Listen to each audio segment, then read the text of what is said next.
தனது பேச்சிலே சிறந்து தருகிறேன் விருந்து. அன்னையாய் தந்தையாய் அரவணைத்து காக்கின்ற அறிவு சுடரேற்றும் ஆசானை வணங்கி ஊழல் என்னும் பூட்டை உடைத்து நாட்டை வளமாக மாற்ற வரிசை நிற்கும் எனது சகோதர சகோதரிகளை உங்கள் அனைவருக்கும் என் முதற்கண் வணக்கம் ஆகட்டும் என்று சொல்லி எடுத்துக்கொண்ட தலைப்பில் ஏற்றி பேச வந்துள்ளே தாருங்கள் தங்கள் கவனங்களை. நான் இன்று உங்களுடன் பேச எடுத்துக்கொண்ட தலைப்பு பெருந்தலைவர் காமராசர்.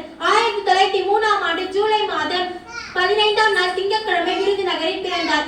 இவருடைய தாயார் தந்தையார் யார் என்றால் குமாரசுவாமி நாடாருக்கும் சிவகாமி அம்மையாருக்கும் மகனாக பிறந்தவர் தான் நமது கர்ம வீரர் காமராசர் ஆவார்.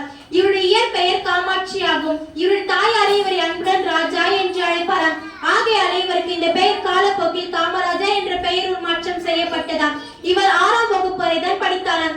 ஏனென்றால் இவருடைய தந்தை இறந்த காரணத்தால் இவருடைய பள்ளி படிப்பை மேற்கொள்ள முடியவில்லையாம். தனது 18ஆம் வயது முதலில் இருந்தே இவருக்கு அரசியலில் சேர வேண்டும் என்று ஒரு ஆர்வம் இருந்ததாம். ஆகையால் இவர் காங்கிரஸ் அரசியலில் சேர்க்கப்பட்டாராம். தனது பாட்டின் இறுதிச் சடங்கில் சேர்த்து கொண்ட பொழுது தனது தோளில் துண்டு கொடப்பட்டிருந்ததாம். அன்று முதல் துண்டு கொட பழக்கத்தையும் ஏற்படுத்திக் கொண்டாராம். தனக்கு மலர்வாடை என்றால் அறவே பிடிக்காதாம். ஏனென்றால் தனது கழுத்தில் போடும் மாலைகள் அனைத்தையும் தனது கைகளில் வாங்கிக் கொள்வாராம் நமது காமராசர். தனது சுற்றமும் முற்றமும் இருப்பவர்கள் அனைவரும் அழைத்து நலமாக இருக்கிறீர்களா என்பதில் மிகவும் ஆர்வம் காட்டுவாராம் நமது காமராசர்.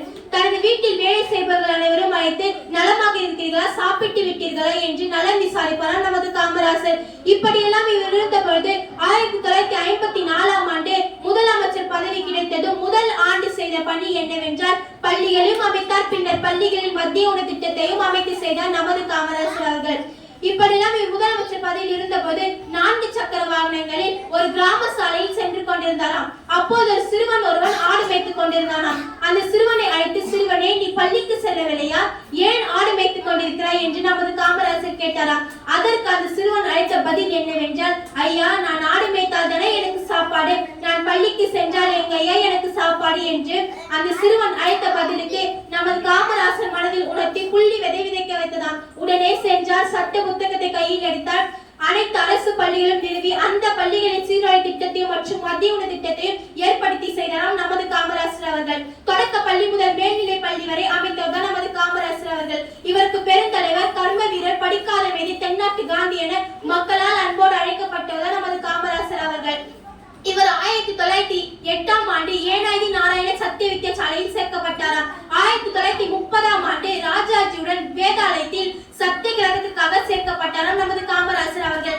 1953ஆம் ஆண்டு ராஜாஜி நடத்திய குலக்கல்வி திட்டத்திற்கு எதிர்த்து நம்பியதாம். 1976ஆம் ஆண்டு உலக அளவிலே மிக உயர்ந்த பாரத் ரத்னா விருது வழங்கப்பட்டதாம். 1975ஆம் ஆண்டு இம்மண்ணை விட்டு மறைந்தாராம். நம் மண்ணை விட்டு மறைந்தாலும் நம் மனதை விட்டு மறைய மாட்டார் நமது காமராசர் அவர்கள். பேச்சு பழகிய மாதாவுக்கும் பெற்று பிழை நீக்கிய பிதாவுக்கும் பெற்று நாகரிகம் கற்றுக் கொடுத்த எம் குருவுக்கும் எமக்கு இந்த பேச்சு போட்டியில் வாய்ப்பளித்த எம் ஆசிரியர் பெருமக்களுக்கும் எனது நன்றிகள். Aim the star I shoot the tree. நான் நட்சத்திரத்துக்கு குறிவை மரத்தை சுட்டாலும் பரவாயில்லை என்பார்கள். குறி வைப்பதே முக்கியம். நான் நட்சத்திரத்துக்கு குறி வைத்தேன், ஆனால் சுட்டது மரமா அல்லது நட்சத்திரமா என ஆசிரியர்களுக்கு தெரியும். நான் நட்சத்திரத்தை சுட முயற்சி செய்வேன், இல்லையெனில் பயிற்சி செய்வேன். ஆழமோ சுருக்கம், கருத்தோ பெருக்கம். இனியும் நான் பேசினால் ஏற்படும் சுணக்கம். நான் பேசி முடிக்கிறேன். நன்றி, வணக்கம்.